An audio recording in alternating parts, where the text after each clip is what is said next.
kekayaan ASN.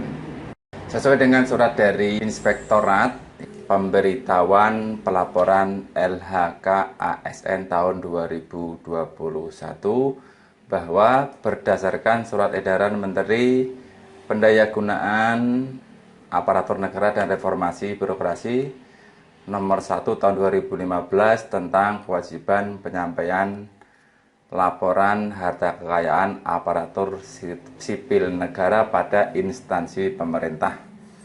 Kemudian yang selanjutnya adalah sehubungan dengan hal tersebut, bagi ASN yang tidak menjadi wajib lapor LHKPN diwajibkan menyampaikan laporan. Untuk itu diwajibkan melaporkan harta kekayaannya dalam kurun waktu 1 Januari sampai dengan 31 Desember 2021, paling lambat tanggal 31 Januari tahun 2022. Baik, ini karena sudah bulan Januari, mari kita bersama-sama membuka bagaimana cara melaporkan LHKASN tersebut melalui aplikasi Siharka.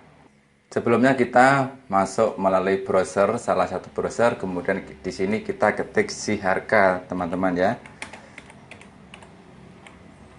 Siharka, kemudian kita klik. Nah, di sini ada Siharka kita. Nah, untuk tampilan awal halaman depannya adalah Sistem Informasi Pelaporan Harta Kekayaan ASN. Untuk mengisi laporan silakan masukkan user ID dan password yang Anda miliki. Ini di sini sudah saya masukkan username dan password, kemudian kita login.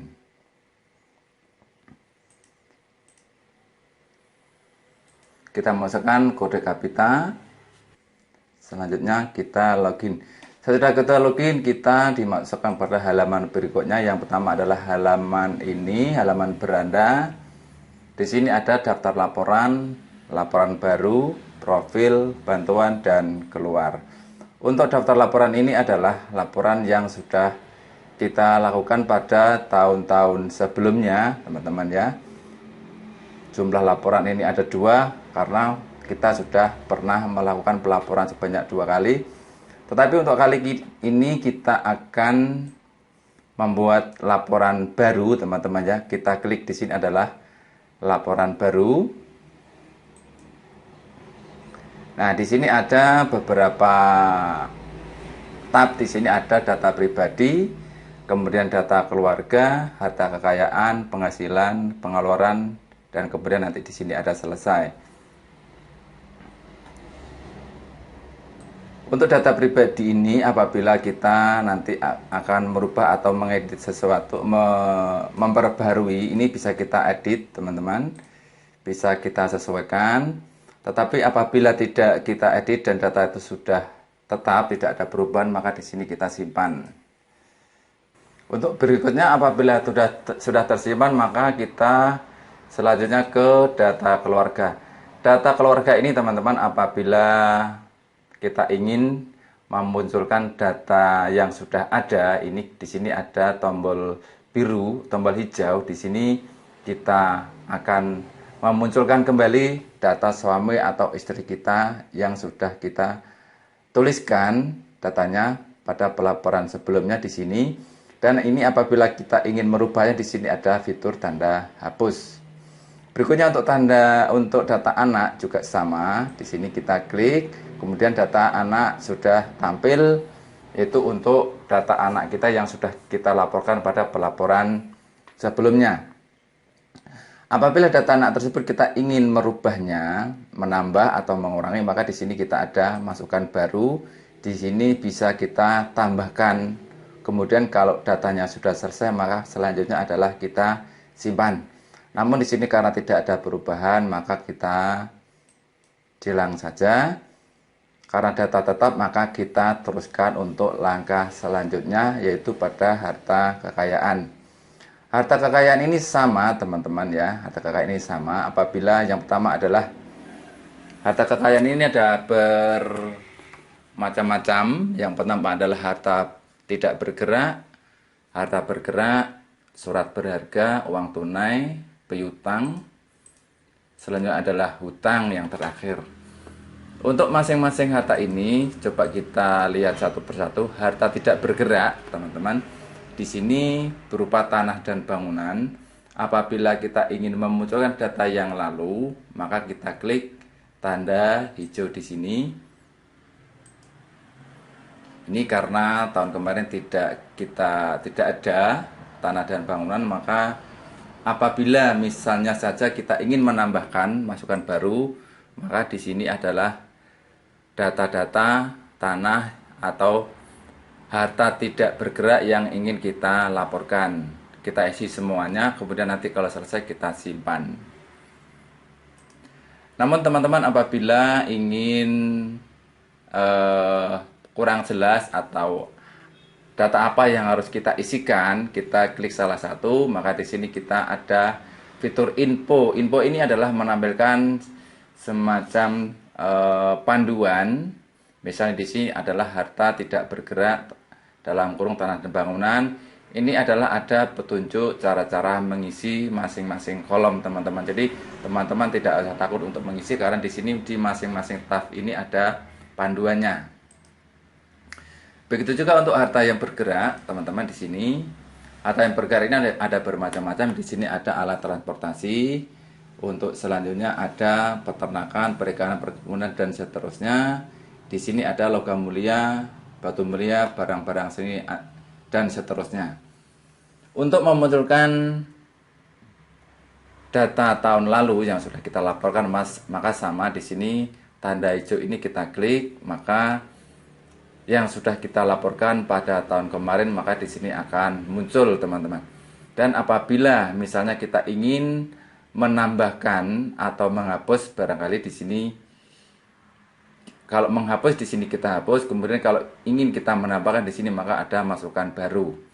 Dan sekali lagi kita isi semua yang ada kolom-kolom ini sampai dengan selesai, kemudian kita klik simpan.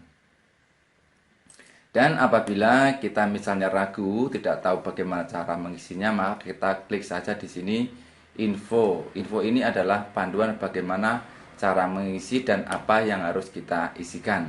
Begitu. Sama juga dengan jenis harta peternakan, perikanan, perkebunan, pertanian dan seterusnya. Apabila kita ingin memunculkan data tahun kemarin, maka tanda hijau ini kita klik. Jika kita menambahkan, maka kita klik masukkan baru. Dan jika kita ingin mengetahui panduannya, maka kita klik info di sini. Begitu juga untuk seterusnya. Berikutnya adalah surat berharga. Nah, surat berharga ini juga sama. Jika kita ingin memunculkan tahun lalu, maka di sini kita klik. Kemudian kalau kita ingin mengisi dan belum tahu caranya, maka di sini ada tombol info yang berisi panduan-panduan. Kalau ingin memasukkan yang baru, maka klik masukkan baru. Kita isi semua data yang diminta, kemudian berakhir dengan kita simpan. Untuk berikutnya jenisnya adalah uang tunai, deposito dan tabungan. Sama caranya. Kita lanjutkan saja. Untuk piutang juga sama, infonya adalah barang atau uang yang akan diterima nantinya yang akan datang berdasarkan kesepakatan. Jadi di sini ada panduannya, teman-teman ya. Di sini bisa kita tempatkan sehingga kita bisa mengisi. Di sini ada panduan, kemudian di sini adalah kolom-kolom yang harus kita isikan. Berikutnya ada hutang. Hutang ini juga sama, apabila kita ingin memunculkan laporan hutang tahun lalu, maka tanda hijau ini kita klik. Kemudian kalau kita ingin tahu mengisi caranya, maka info kita klik, kemudian masukkan baru. Ini adalah jenis hutang apa yang akan kita masukkan. Apabila jenis harta kekayaan ini sudah selesai, maka untuk selanjutnya adalah kita masuk di dalam tombol penghasilan. Jadi penghasilan di sini ada bermacam-macam, teman-teman. Di sini adalah penghasilan dari jabatan, yang kedua adalah penghasilan dari profesi, kemudian yang ketiga adalah penghasilan dari usaha lainnya. Berikutnya ada penghasilan dari hibah, kemudian ada penghasilan dari suami atau istri yang bekerja. Kita coba satu-satu. Dari yang pertama adalah penghasilan dari jabatan. Harus kita isi apa penghasilan dari jabatan ini? Kita klik saja info, teman-teman. Penghasilan dari jabatan per tahun, jadi nanti kita masukkan adalah jumlah per tahun. Petunjuknya adalah penghasilan yang diperoleh dari gaji dan tunjangan yang diterima secara berkala atau rutin selama setahun. Jadi 1 tahun terakhir. Jadi menyangkut penghasilan yang diperoleh dari gaji dan tunjangan, teman-teman, selama 1 tahun. Jadi kalau ingin kita memunculkan penghasilan tahun lalu, maka tombol hijau kita klik. Kemudian kalau kita ingin masukkan yang baru, maka di sini kita masukkan, kemudian selanjutnya kita simpan. Begitu juga yang kedua adalah penghasilan dari profesi atau keahlian per tahun, teman-teman. Jadi kalau misalnya sekali lagi apa ya data yang harus kita isi, kita klik info. Di sini adalah petunjuknya penghasilan lain yang diperoleh dari jabatan di luar jabatan, seperti honor narasumber, honor kegiatan atau tim, dan honor lain-lain selama setahun. Untuk berikutnya adalah ada penghasilan dari usaha lainnya. Sama, teman-teman, caranya ada memunculkan tahun lalu, ada info, kemudian ada masukan baru.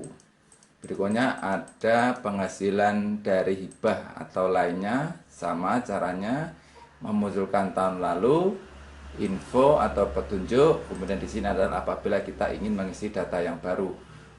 Untuk berikutnya adalah penghasilan dari suami atau istri yang bekerja. Ini apabila istri atau suami kita bekerja, maka perlu juga kita laporkan. Sama caranya, infonya penghasilan dari istri atau suami yang bekerja, jumlah gaji dan tunjangan yang diterima suami atau istri secara berkala atau rutin atas pekerjaan atau hasil usaha. Pengisian penghasilan diisi pada bagian data keluarga. Ini misalnya saja, di sini kita munculkan data yang tahun kemarin. Di sini ada datanya. Jika ingin masukkan yang baru, maka di sini adalah ada beberapa data yang harus kita isikan. Ada di sini nama istri atau suami, tempat tanggal lahir, tempat tanggal nikah, pekerjaan, penghasilan per tahun, alamat rumah, kemudian kita simpan. Berikutnya adalah kita ke pengeluaran, teman-teman. Pengeluaran di sini adalah, di sini juga ada info pengeluaran data. Yang pertama adalah pengeluaran rutin. Apa itu pengeluaran rutin dan data apa yang harus kita laporkan? Di sini ada infonya. Rutin pengeluaran per tahun adalah diisi dengan memicu munculnya rumah tangga dan rutin lainnya, seperti biaya listrik, air, transportasi, dan biaya hidup lainnya. Ini pengeluaran rutin di dalam 1 tahun. Sekali lagi, diisi dengan memicu munculnya rumah tangga dan rutin lainnya seperti biaya listrik, air, transportasi, dan biaya hidup lainnya.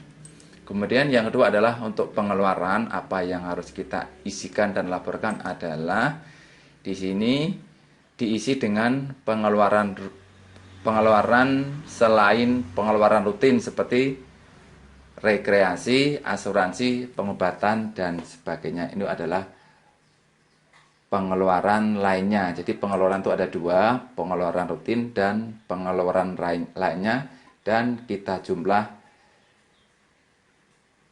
selama 1 tahun. Kita simpan apabila sudah selesai. Untuk berikutnya, karena ini semua data sudah kita masukkan, selanjutnya kita klik selesai, teman-teman. Di sini selesai adalah akhir dari pelaporan yang kita laksanakan. Di sini sebelum kita menyelesaikan, di sini ada keterangan pelaporan. Dan harus diisi apa, teman-teman? Isinya adalah pelaporan pertama, pelaporan untuk naik jabatan, dan lain-lain. Harus kita isikan di sini keterangannya apa.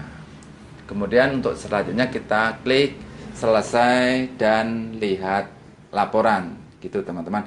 Karena di sini tadi saya belum melakukan pembaruan data, maka untuk selesai dan lihat ini untuk berikutnya belum saya klik karena data yang saya sampaikan tadi masih memerlukan perbaikan.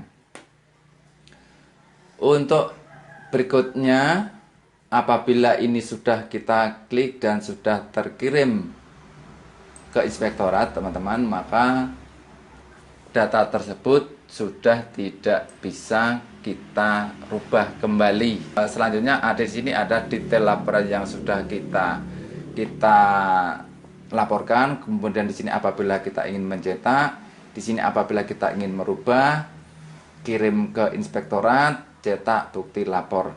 Jadi teman-teman di sini masih tanda 3 ini apabila kita ingin menjunting masih bisa, tetapi apabila sudah kita kirim ke inspektorat, maka data yang sudah kita kirim tersebut sudah tidak bisa lagi kita edit atau kita rubah. Untuk selanjutnya apabila sudah terverifikasi status informasi di sini, ini satu contoh misalnya status informasi. Di sini ada laporannya, tahapan pengiriman laporan 1, tahap input laporan masih dalam tahap penginputan oleh pegawai yang bersangkutan. Tahap keterangan yang kedua adalah verifikasi inspektorat, laporan yang telah dikirim oleh pegawai akan diperiksa untuk diperiksa oleh inspektorat. Yang ketiga adalah statusnya terverifikasi, laporan telah diuji oleh inspektorat dan dikirim admin ke Menpan. Begitu teman-teman.